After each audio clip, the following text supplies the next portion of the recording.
Hello everyone, इस video में हम NIOS क्लास 12th की होम साइंस के इम्पॉर्टेंट क्वेश्चन कवर करने वाले हैं।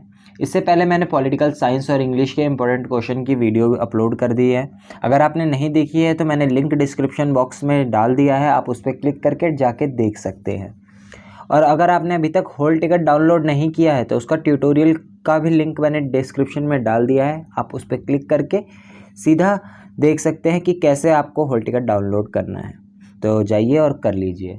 तो स्टार्ट करते हैं वीडियो में इम्पॉर्टेंट क्वेश्चन नंबर 1 से।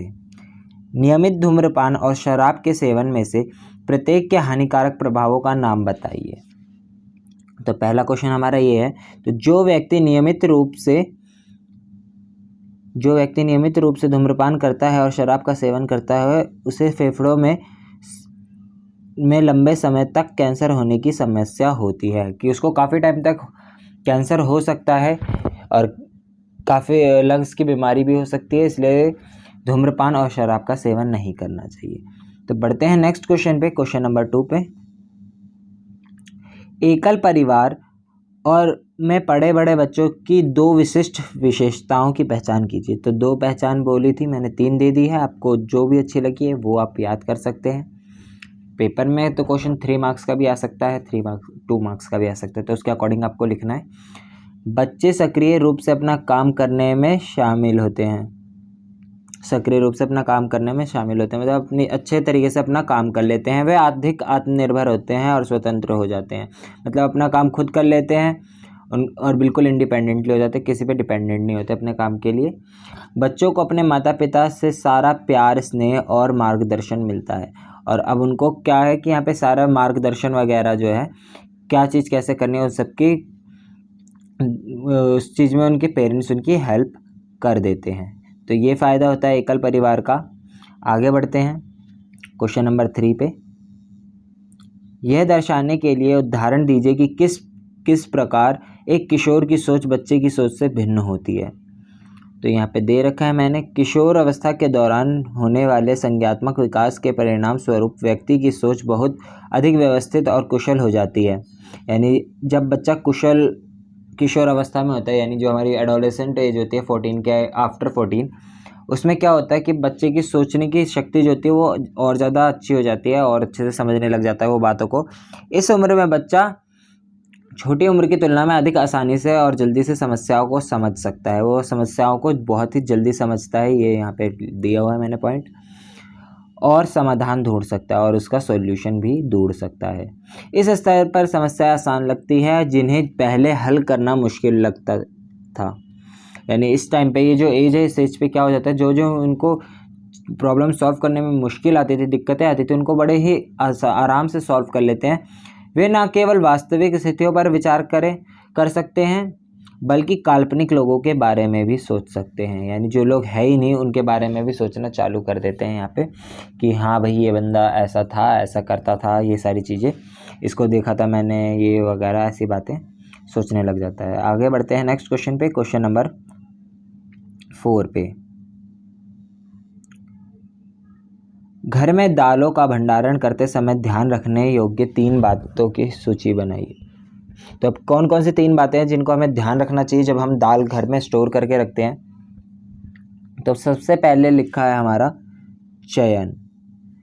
तो कैसे दाल का चयन करना चाहिए हमें, साफ़ होनी चाहिए, अर्थात बिना किसी पत्थर, डंडल के टुकड़े या सुड़ते हुए दाने। यानी किसी भी टाइप का कोई भी बेकार मटेरियल दाल नहीं होनी चाहिए, उसमें पत्थर वगैरह ना हो।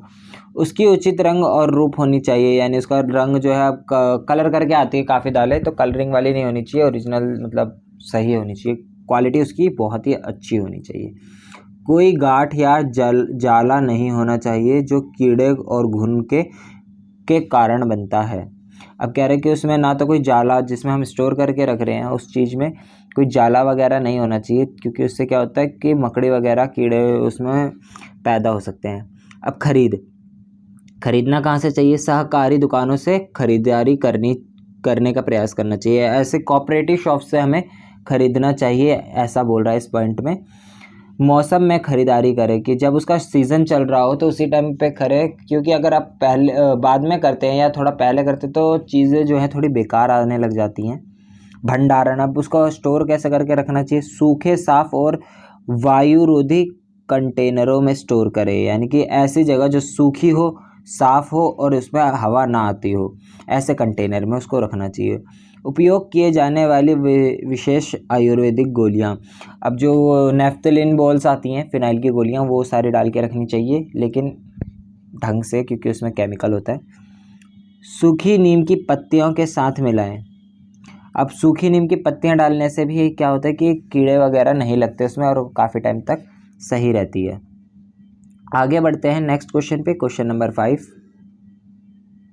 प्रेशर कुकर और इलेक्ट्रिक टोस्टर का उपयोग करते समय दो सावधानियां बताइए कि क्या ऐसी दो सावधानियां जो हमें रखनी चाहिए जब हम प्रेशर कुकर और इलेक्ट्रिक टोस्टर यूज़ करते हैं। तो पहले मैंने उदाहरण दे दिया, टोस्टर एक प्रकार का उपकरण है जिसका, डेफिनेशन दे दिया है मैंने। टोस्टर एक प्रकार का उपकरण है जिसका उपयोग ब्रेड को कुरकुरा बनाने के लिए, टोस्ट करने के लिए किया जाता है। यानी टोस्टर आपको सभी को पता ही होगा वैसे तो, लेकिन फिर भी बता दो, एक ऐसी उपकरण है, ऐसी चीज़ है जिसका यूज़ करके हम ब्रेड को टोस्ट करते हैं। इसमें 2 स्लॉट होते हैं जो ब्रेड के 2 या 4 स्लाइस रख सकते हैं। विद्युत तत्व रोटी को गर्म और कुरकुरा बनाने के लिए आवश्यक गर्मी पैदा करता है। अब जब हम उसमें रखते हैं तो क्या करता है, उसमें 2 या 4 ब्रेड आ जाती है, जिसके बाद क्या होता है, वो रोटी को, मतलब ब्रेड को जो है गर्म करना चालू कर देता है और उसको कुरकुरा कर देता है। किसके वजह से वो होती है, विद्युत, यानी कि बिजली की वजह से ऐसा होता है। अब क्या सावधानी है हमें इलेक्ट्रिक टोस्टर को यूज़ करते टाइम, तो सबसे पहले वो पढ़ लेते हैं। टोस्ट को हटाने के लिए कांटे का उपयोग ना करें, क्योंकि कॉइल इंसुलेटेड नहीं होने के कारण हमें बिजली का झटका लग सकता है। तो जब भी हम उसको हटाएं तो हमें ध्यान रखना है कि उसके कांटे का यूज़ ना करें, वरना हमें करंट लग सकता है। बढ़ते हैं नेक्स्ट पेज पे।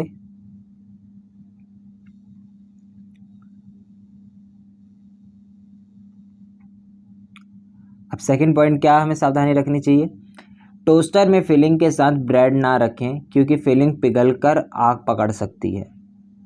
तो ये वाला सेकंड पॉइंट हो गया। इसके लिए ड्रॉप या शेक ना करें, इससे हीटिंग तत्व को नुकसान हो सकता है। फोर्थ पॉइंट है, सफाई से पहले टोस्टर की बिजली की आपूर्ति से काट दें, यानी उसको चार्जिंग बोर्ड में जो लगा रखा है हमने उससे निकाल दें। नेक्स्ट पॉइंट है हमारा प्रेशर कुकर का, कि प्रेशर कुकर का क्या डेफिनेशन है वो दे रखी है मैंने पहले। प्रेशर कुकर एल्युमिनियम या स्टेनलेस स्टील से बने पैन का होते हैं। वे विभिन्न आकारों में उपलब्ध होते हैं। प्रेशर कुकर में खाना पकाने में बहुत कम समय लगता है। अब इसकी क्या क्या सावधानियां हैं ये पढ़ लेते हैं। उपयोग करने से पहले क्या क्या सावधानी रखनी चाहिए हमें। जिस छेद में भाप निकलती है उसे बंद नहीं करना चाहिए, नहीं तो प्रेशर कुकर फट सकता है। यानी अब कुकर में एक छेद सा होता है छोटा सा, अगर आपने उसको भर दिया तो फिर कुकर फट सकता है और काफ़ी ज़्यादा नुकसान हो सकता है। अगर कोई वहाँ पे बंदा मौजूद हो तो उसको चोट लग सकती है। सेकेंड पॉइंट है हमारा, प्रेशर कुकर से भाप को बाहर निकलने के लिए वजन ना उठाएं, क्योंकि इससे आपका हाथ जल सकता है। यानी जब उसमें से धुआं निकल रहा हो तब उसको छेड़खानी ना करें उसमें, वरना हाथ जल सकता है। गैस्केट को नियमित रूप से जांचना चाहिए और अगर वह ढीला हो जाए तो तुरंत बदल लेना चाहिए। अब ये तो हो गए इसके पॉइंट। पढ़ते हैं नेक्स्ट क्वेश्चन पे हम। यहाँ पे ये पॉइंट खत्म हो गया। सिक्स्थ क्वेश्चन आ गया हमारा, लड़कों के जल्दी और देर से परिपक्व होने के मनोवैज्ञानिक प्रभावों की तुलना करें। अब जब ये तो थोड़ा समझा दूंगा मैं आपको आंसर करके कि क्या बोलना चाह रहा है। क्वेश्चन में पूछ रहा है कि क्या ऐसी चीज़ है जिससे पता लगता है कि लड़के जल्दी और देर से परिपक्व हो चुके हैं। लड़कों में जल्दी और देर से परिपक्व होने के मनोवैज्ञानिक प्रभाव है। जल्दी परिपक्व होने वाले लड़के लड़कियों की तुलना में अधिक आत्मविश्वासी होते हैं। यानी उनमें कॉन्फिडेंस जो है वो लड़कियों से ज़्यादा होता है जो जल्दी परिपक्व हो जाते हैं। उनकी अधिक शारीरिक शक्ति और अच्छी तरह से विकसित शरीर के कारण उन्हें नेता चुना जाता है। यानी उनको एज ए लीडर चुना जाता है, क्योंकि वो एक तरीके से तो हेल्थ में भी शारीरिक शक्ति उनकी अच्छी होती है, हेल्थ सही होती है और उनका सोचने की शक्ति भी जो है बहुत ही अच्छी होती है, जिस वजह से उनको एज ए लीडर चुना जाता है। वे खुद से संतुष्ट होते हैं, वो अपने आप से सेटिस्फाई होते हैं, उनसे वयस्कों की अपेक्षा अधिक होती है। आगे बढ़ते हैं। देर से परिपक्व होने वाले लड़कों के बारे में पढ़ते हैं। अब देर से परिपक्व होने वाले लड़के शारीरिक विकास की कमी के कारण हीन हो गए और वे सोचते रहते हैं कि क्या वे कभी अपने दोस्तों की तरह बड़े और मजबूत बनेंगे। यानी कि जब ये देर से परिपक्व होते हैं तो क्या होता है, उनमें शारीरिक विकास नहीं हो पाता, उसमें कमी रह जाती है, जिस वजह से वो सोचते रहते हैं कि उनके दोस्त की तरह वो कब हेल्थी होंगे। ये सारी बातें आ जाती हैं उनके दिमाग में, थोड़ा सा कॉन्फिडेंस भी लो हो जाता है। आगे बढ़ते हैं। सुझाव, क्या सुझाव है? माता पिता को किशोरों से बात करने की ज़रूरत है, उनमें हो रहे शारीरिक परिवर्तन के बारे में बताना चाहिए, उन्हें यौन शिक्षा भी देनी चाहिए। यहाँ पे यौन उन्हें 2 बार यूज़ हो गया, एक बार यहाँ पे और एक बार यहाँ पे, तो एक ही बार आना था। उन्हें उनमें हो रहे शरीर, अब जो उनके बॉडी में चेंजेस आ रहे, फिजिकल चेंजेस, अब 14 के बाद काफ़ी सारे चेंजेस आने लग जाते हैं बॉडीज़ में, जैसे मूछें आने लग जाती हैं, चेस्ट हमारी ब्रॉडर होने लग जाती है। तो ये ऐसी चीज़ों में क्या करना चाहिए, जो पेरेंट्स हैं उनको यौन शिक्षा यानी सेक्स एजुकेशन जिसे कहते हैं हम, वो देनी चाहिए अपने बच्चों को, ताकि उनकी मेंटेलिटी अच्छी हो सके और वो अच्छे से ग्रो कर सके। आगे बढ़ते हैं क्वेश्चन नंबर 7 पे। डेनिम और मोजे की फैब्रिक बनाने की तकनीक की तुलना करें, प्रत्येक की एक विशेषता का उल्लेख कीजिए। अब डेनिम जैकेट पता ही होगा आप सभी को, अगर लड़के हो तो, लड़कियां होंगी तो भी पता होगा। और मोजे यानी सॉक्स की बात हो रही है कि उनके फैब्रिक किस टाइप का कपड़ा यूज़ होता है वो बताना है हमें। तो आगे बढ़ते हैं।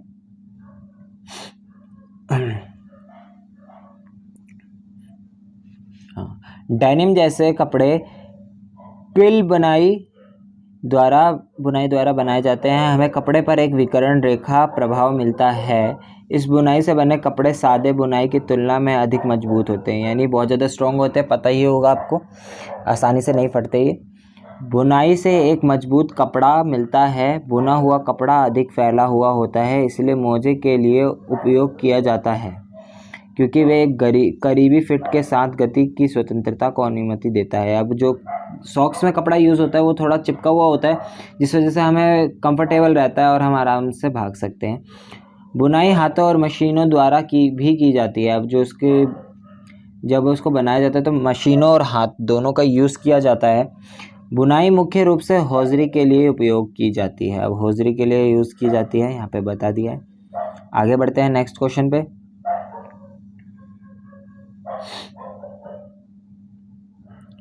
Question number 8। आपको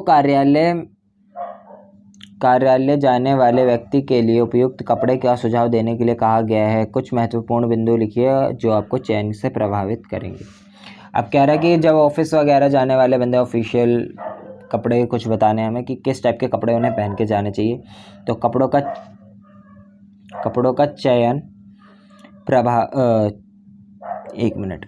कपड़ों का चयन करते समय सामान्य नियम यह है कि कार्यालय जाने वाले लोगों के लिए आरामदायक होने चाहिए, यानी कंफर्टेबल होना चाहिए उस कपड़े को पहन के वो बंदा।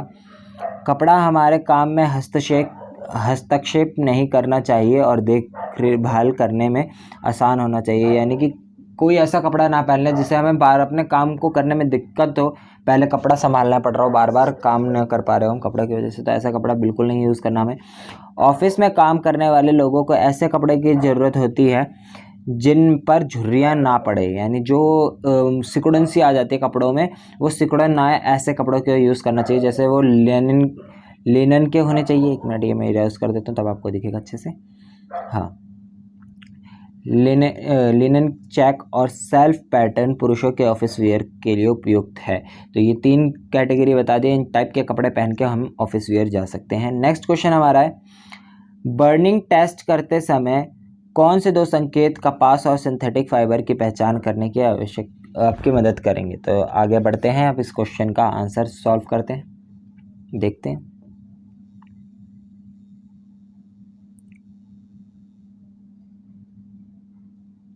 यह परीक्षण करते समय पहचान करने वाला निश्चित परीक्षण यह है कि जलने की परीक्षण करने के लिए कपड़े का एक छोटा 2x2 सेंटीमीटर लें, इसे संदंश के एक जोड़ी के साथ पकड़ें, फिर हमें इसे आग के करीब लाना चाहिए और थोड़ा सा भी जला देना चाहिए, यानी इसको पहले आग के पास लेना है, 2x2 का एक कपड़ा लेना है और उसको आग के पास ले जाना है। तो अब कैसे पहचान होगी? सूती कपड़े का बर्निंग टेस्ट, सिकुड़ता नहीं है और संपर्क में आने पर आग पकड़ लेता है, ये फर्स्ट पॉइंट हो गया।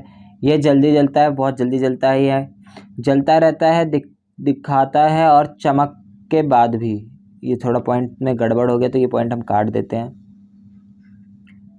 जलते हुए कागज़ की तरह, अब ये जो है जलता है जब कागज़ की तरह जलता है, ये पॉइंट ऐसा बोलना चाह रहा है, ये थोड़ी सी मिस्टेक हो गई है क्योंकि ये इंग्लिश में क्वेश्चन था, इसको कन्वर्ट करवाया मैंने किसी बंदे से, जिस वजह से थोड़ी सी दिक्कत हो रही है। मैंने खुद नहीं करा, इसके लिए सॉरी, जो करेक्शन हुई है उसके लिए। आगे बढ़ते हैं, क्वेश्चन पॉइंट 5 है हमारा, हल्के पंख वाले भूरे रंग के, तो वो हल्के रंग का हो जाता है, भूरे रंग का होने लग जाता है जब जलता है तो पंख की तरह। आगे बढ़ते हैं, सिंथेटिक बर्निंग टेस्ट के बारे में पढ़ते हैं। आँच से दूर पिघलता और सिकुड़ता है, धीरे धीरे जलता है और पिघलता है, एक मिनट यार, ये हाँ, जलता रहता है, दिखाता है और चमक के बाद भी, ये भी फिर वही पॉइंट रिपीट हो गया है, इस पॉइंट को काट देते हैं हम। सिंथेटिक या रासायनिक गंध, यानी इसमें से थोड़ी सी स्मेल सी आने लग जाएगी केमिकल वाली, और ये भी वैसे ही हो जाएगा, हल्के पंख वाले भूरे रंग के हो जाएंगे ये भी। तो बढ़ते हैं आगे नेक्स्ट क्वेश्चन पे। तो ये जो थर्ड पॉइंट था, ये हमारा ये कहना चाह रहा था कि ये जलता रहता है और दिखता भी है जलता हुआ, और चमक, इसमें अलग से चमक से आ जाती है जब ये जलता है। ये दोनों में थर्ड पॉइंट जो था ये बोलना चाह रहा था, ठीक है। तो हिंदी ट्रांसलेशन में थोड़ी सी प्रॉब्लम हुई है बस, और कुछ चेंजेस नहीं है उसमें। आगे बढ़ते हैं नेक्स्ट क्वेश्चन पे, क्वेश्चन नंबर 10, अनीमिया से पीड़ित लड़की के में 4 लक्षणों की सूची बनाएं जो आप देखना चाहेंगे। किसके कारण अनीमिया होता है? तो अनीमिया के बारे में बताना है हमें कि क्या 4 लक्षण दिखते हैं, तो अनीमिया के कारण क्या क्या है वो भी बताए हैं। आगे बढ़ते हैं, अनीमिया का अर्थ है रक्त में हेमोग्लोबिन का निम्न स्तर, यानी जब खून में हेमोग्लोबिन कम पड़ जाता है, जो हमें रेड कलर देता है हमारे ब्लड को, वो कम हो जाता है तो क्या होता है? अनीमिया हो जाता है। आहार में आयरन की कमी होने पर हेमोग्लोबिन का स्तर कम होता है, तो जब हमारे आहार में आयरन की कमी होगी, हमारे बॉडी में आयरन की कमी होगी, तो हमें हेमोग्लोबिन की कमी होगी और जिस वजह से हमें अनीमिया होगा। अनीमिया इस प्रकार अनीमिया आयरन की कमी के कारण होता है। आहार में फोलिक एसिड और विटामिन B1 की अनुपस्थिति में भी अनीमिया हो सकता है। तो ये सारी चीज़ें दे दी है कि कब होता है। आगे है संकेत और लक्षण, क्या इसके लक्षण हैं और कैसे पता लगता है हमें अनीमिया हो गई है। शरीर की सामान्य कमजोरी, यानी बॉडी जो है कमज़ोर होने लग जाती है, कमजोरी आने लग जाती है। भूख ना लगना, भूख लगनी बंद हो जाती है। किसी व्यक्ति की कार्य करने की क्षमता काफ़ी कम हो जाती है, तो काम करने में भी जो है उसकी कम हो जाती है। तो ये मत सोचो कि प्यार हो गया भूख नहीं लगती, तो कुछ सोचते हैं भूख नहीं लग रही भाई तो हमें प्यार हो गया, तो ऐसा कुछ भी नहीं होता। तो आपको अनीमिया हो गया, आप टेस्ट करवाइए अपना, ठीक है। फालतू की बातें नहीं सोचनी है, प्यार व्यार कुछ नहीं होता। भंगूर और चम्मच के आहार के नाखून, यानी अजीब से नाखून जो थोड़े नाखून चम्मच जैसे हो जाते हैं, अजीब से बेकार से हो जाते हैं, वाइट से। आगे बढ़ते, येलोइश हो जाते हैं, रेड कलर से उसमें से गायब हो जाता है। आगे बढ़ते हैं, विटामिन के कार्यों एवं संसाधनों का उल्लेख कीजिए। तो विटामिन के कार्य बताने हैं, तो ये सारे मैंने दे दिए, इस वाले को स्किप कर देते हैं, नीचे दे रखे हैं, आप समझ जाओगे अपने आप ही, PDF अवेलेबल हो जाएगा, आपको स्क्रीनशॉट मार लीजिए वरना। आगे बढ़ते हैं नेक्स्ट शीट पर,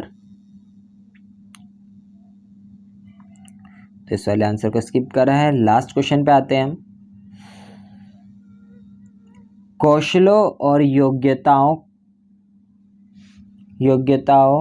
को संसाधनों के रूप में वर्गीकृत कीजिए और इनकी 3 महत्वपूर्ण विशेषताओं का उल्लेख कीजिए। समझाइए कि अन्य संसाधनों उनके सर्वोत्तम उपयोग को कैसे प्रभावित कर सकते हैं। तो अब ये इसका जवाब देना है हमें, यहाँ पे आंसर दे रखा है। संसाधन हमारे लक्ष्यों को प्राप्त करने के लिए उपयोग की जाने वाली सभी चीज़ें, कौशल और क्षमता मानव संसाधन है।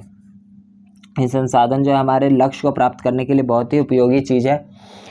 कौशल और क्षमता मानव संसाधन है, यानी कौशल स्किल्स और जो काम करने की क्षमता है हमारी, वो क्या है? मानव संसाधन है, यानी ह्यूमन रिसोर्स है। ये संसाधन एक व्यक्ति का हिस्सा है और व्यक्ति द्वारा उपयोग किया जा सकता है। ये एक मानव का हिस्सा मतलब संसाधन है। ये इसके लिए हमें किसी नेचुरल रिसोर्स पर डिपेंड होने की ज़रूरत नहीं है, हमारा खुद का होता है। ये बात बोली जा रही है यहाँ पे। यदि हम अभ्यास करते हैं और अपने कौशल और क्षमता में सुधार करते हैं तो हमें उस काम को करने के लिए समय पर और ऊर्जा की आवश्यकता होती है। कह रहा है अगर हम अब लगातार प्रैक्टिस करते रहेंगे तो इससे क्या होगा, हमारी स्किल्स में डेवलपमेंट होगी, हमारे काम करने की क्षमता जो होगी वो अच्छी होगी। मतलब मान लीजिए अगर आप एक काम करने में 5 दिन लगा रहे हैं, अगर आप रोज़ वही काम करते रहेंगे, पुशअप्स मान लीजिए, चलिए पुशअप मान लीजिए, पुशअप करते हैं आप रोज़ 5 मिनट करते हैं, 10 पुशअप करते हैं, रोज़ आप करते रहेंगे तो क्या होगा, एक दिन में 10 मिनट में आप 11, 12, 13 ऐसे करके कभी ना कभी बढ़ जाएंगे। तो वो क्या होगा, आपकी क्षमता भी बढ़ रही है और कौशल यानी कि स्किल भी डेवलप हो रही है और आपके काम करने की स्पीड भी ज़्यादा हो रही है और कम समय भी लग रहा है आपको। 10 जहाँ आपको 10 पुशअप करने में 10 सेकंड लग रहे, 10 मिनट लग रहे थे मान लीजिए, तो वहाँ आपको अब क्या लग रहे हैं, 9 मिनट लग रहे हैं। तो बढ़ते हैं नेक्स्ट पैराग्राफ पे। धन, भूमि आदि जैसे संसाधन में अंतर है, यानी कि जो धन, भूमि जैसे संसाधन है ये उसमें नहीं आता। ये तो ऊपर वाला था हमारा ह्यूमन रिसोर्स, ये हमारा नेचुरल रिसोर्स है और कैपिटल है। धन हमारा कैपिटल में आता है, भूमि हमारा नेचुरल रिसोर्स में आती है। सॉरी, भूमि भी कैपिटल में ही आती है। भूमि के लिए टुकड़े की सभी के लिए निश्चित होगी, लेकिन ज्ञान का एक टुकड़ा एक के लिए हो सकता है लेकिन दूसरे के लिए बेकार। ऊर्जा का एक बहुत ही मूल्यवान संसाधन है जिसका उपयोग केवल आप ही कर सकते हैं। आप जो भी काम करना चाहते हैं उसे करने के लिए ऊर्जा का उपयोग किया जाता है, लेकिन आपकी ऊर्जा का उपयोग आपके भाई या बहन नहीं कर सकते। तो ये सारी बातें यहाँ पे आ गई है। आगे बढ़ते हैं नेक्स्ट पॉइंट पे, नेक्स्ट पैराग्राफ पे। अरे यार 1 मिनट, इरेज कर दो इसको ज़रा।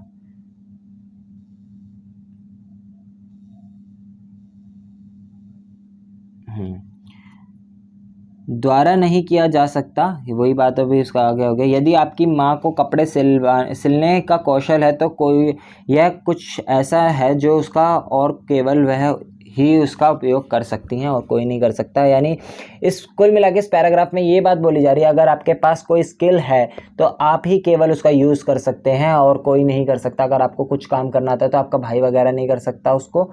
और आगे बढ़ते हैं नेक्स्ट पैराग्राफ। धन का उपयोग और आपकी बहन भी कर सकते हैं, लेकिन जो धन है, पैसे हैं, उसका यूज़ कोई भी कर सकता है, लेकिन रसोई में काम करना या कपड़े धोना आदि में आपकी क्षमता किसी के द्वारा साझा नहीं की जा सकती। लेकिन रसोई में जो आप काम करते हैं उसको किसी के द्वारा साझा नहीं किया जा सकता कि आप अच्छा करेंगे या उससे बुरा करेंगे।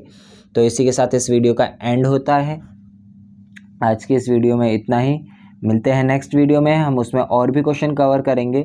अगर आपको किसी भी क्वेश्चन से कोई भी डाउट है तो आप मुझे इंस्टाग्राम पे कमेंट कर सकते हैं, डीएम कर सकते हैं। मैंने आपको लिंक डिस्क्रिप्शन में डाल दिया है। कमेंट करके आप मुझे ये भी बता सकते हैं आपको नेक्स्ट वीडियो कौन से चैप्टर, कौन से सब्जेक्ट पे चाहिए, मैं उस पर वीडियो बनाऊंगा।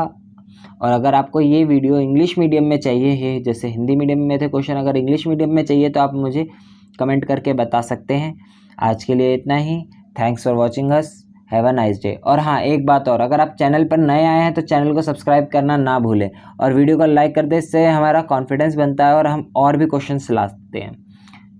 आज के लिए इतना ही। Thank you.